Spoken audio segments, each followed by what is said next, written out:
So today as we learn this final rule, we're going to help you explore with our final rule. Here, our sign is this a true statement? -5 is less than 10, right? Is the sign eating the bigger number?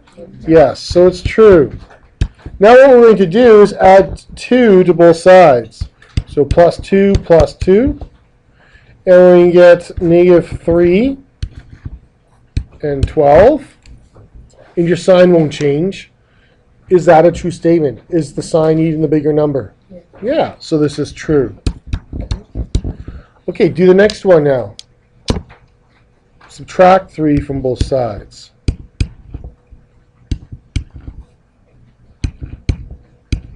Good. So we get -6 and 9. Is that a true statement? Is the sign eating the larger number? True. So when we add or subtract, nothing changes. We still have everything correct. We still have true statements. Okay. Well, let's add a negative. So plus -2, plus -2. Let's see what happens there. Go ahead, do it. You subtracted 3 from 10 and got 9. 3 from 12. Yeah, we're changing as we go like a story. Okay. Sorry about that, yeah. We're changing as we go.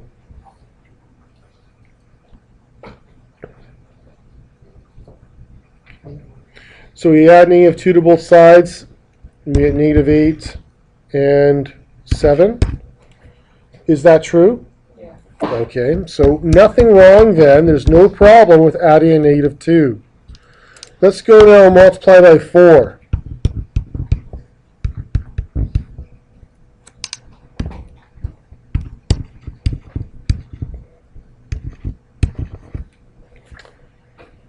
Is that true? Okay, so there's no problem multiplying by a positive. Now let's divide by 2.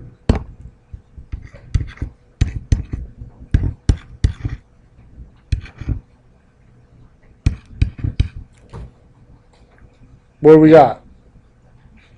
True? Okay. So no problem dividing by a -2. Sorry, by a positive 2. Okay, now divide by -2.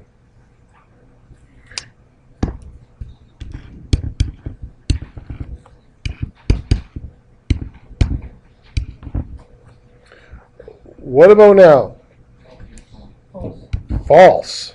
Totally false. 8 and -7. -7 is not larger than 8, so it's false. If we wanted to have 8 and -7, what would we need to do to make it true? Oscar? Yeah, you have to flip it over, right? So then it would be true. Okay. Interesting. Well, let's go back up to what we started with. Let's go up to the very beginning, -5 and 10. So let's start there again, because we're back. We want to make sure we have a true statement, right? So now let's multiply by -3. So times -3 times -3.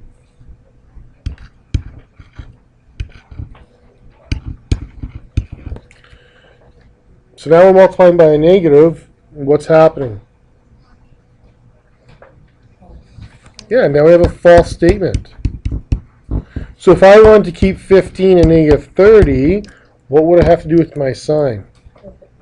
Flip it. Okay. So the problem is right here. This is the problem, everything below that line. So here, dividing by a negative makes a problem. Multiplying by a negative makes a problem. See if you can come up with a rule with the person beside you. Go. Hands up. Logan? Sorry. Exactly. So, when you, and that's Y-O-U, not just the letter U, by the way, when you multiply or divide underline divide, because that's what you're going to be doing that 99% of the time. And this is almost 99% of the time, or it is, on the last step where this happens. Okay?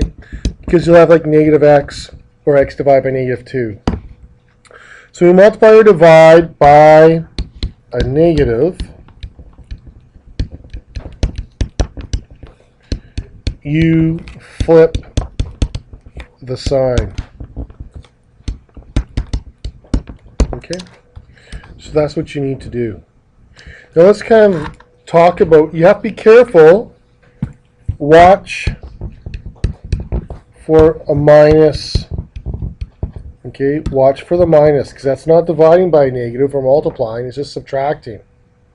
Okay, and that won't give you a sign change. So let's work on the first one. What I want you to do is I want you to move the negative 3x over to the right. Go ahead and do that and solve. So, plus 3x, we get 7 greater than 8x minus 17. Move 17 over by adding. We get 24, 8x, divide by 8, we get 3. Is this easy to read? No. Good, who can read it for me? You like that, eh? Noah? Would you like inputs? Yep, read it to me. 3 is greater than x. Nope. You want to start with x.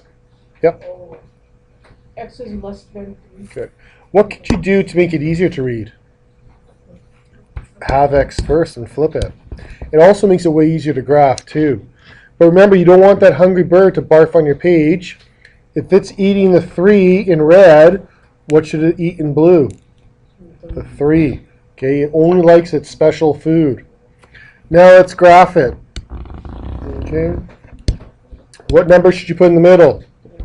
One higher, one lower, open or close circle. Open, because you're not including the value. Now, since you have x first, the sign points the direction to shade, doesn't it? It's pointing to the left, and that makes sense because 2 is less than 3, so 2 would be a correct number. Whereas 4 is not less than 3, 4 would be incorrect. Okay? Good. Now B is the exact same question. What we're going to do, though, is move 5x this time. Go. Move 5x. So, when you move it, you're just subtracting. You will not change your sign at all. Your sign stays the same. Another thing to be careful of, negative 17 has to stay as negative 17. So make sure you have negative 17 written down. Okay.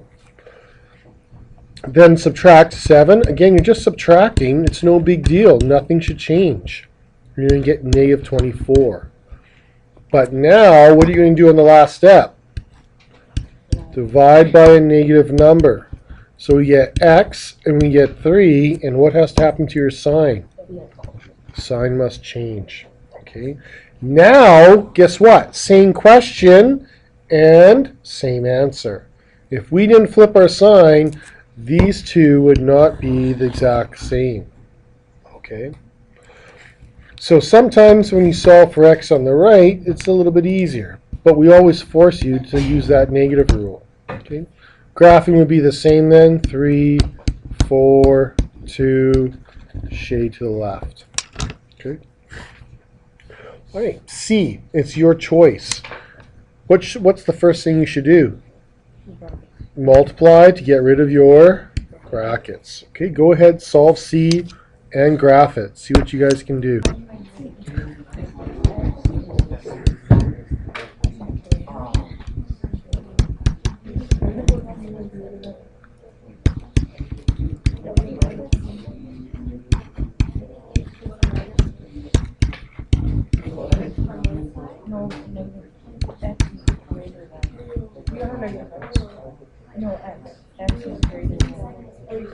So, very last step, the way I solved it, my last step, what am I dividing by? So what happens to my sign? It flips Okay. Now, if you solve the x's on the right, that's okay. The next step, you would get negative 15, 3x plus 27, negative 42, 3x, and then x, negative 14. Are those answers different at all? No. What is the sign eating on the right? Sorry, on the right, what's the sign eating? And on the left, what's it eating? So it's exactly the same. If you solved it with the red, when you graph it, you should probably flip it because it makes it easier to read, easier to say, and easier to graph. But I all the time do this, solve for it on the right. So don't be afraid of that. Okay. Okay, graph it if you haven't done so already, please.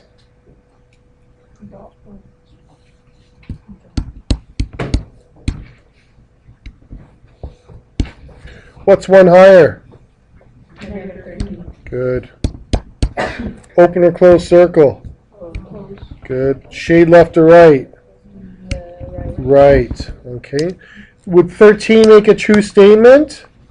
Yup, because 13 is greater than or equal to negative 14. What point would you never use to check? What value would you never use to check? 14. Negative 14. That's your boundary point. You don't know if you shaded properly there. You want to pick a number on the shading side. What number for B, what number would you never pick to check with? 3. Okay, so your homework, make sure you're doing that. Don't use the boundary point to check. Pick a side. It's like staying on the fence. Right? You guys heard that expression? Quit staying on the fence? It means you're in the middle of an issue. You're not picking a side for or against. For us, we can't sit on the fence on the boundary point. You got to pick a number on the side you shaded to see if you shaded the correct way, to see if you have a true statement. Okay? Any questions? 2 parts to your homework.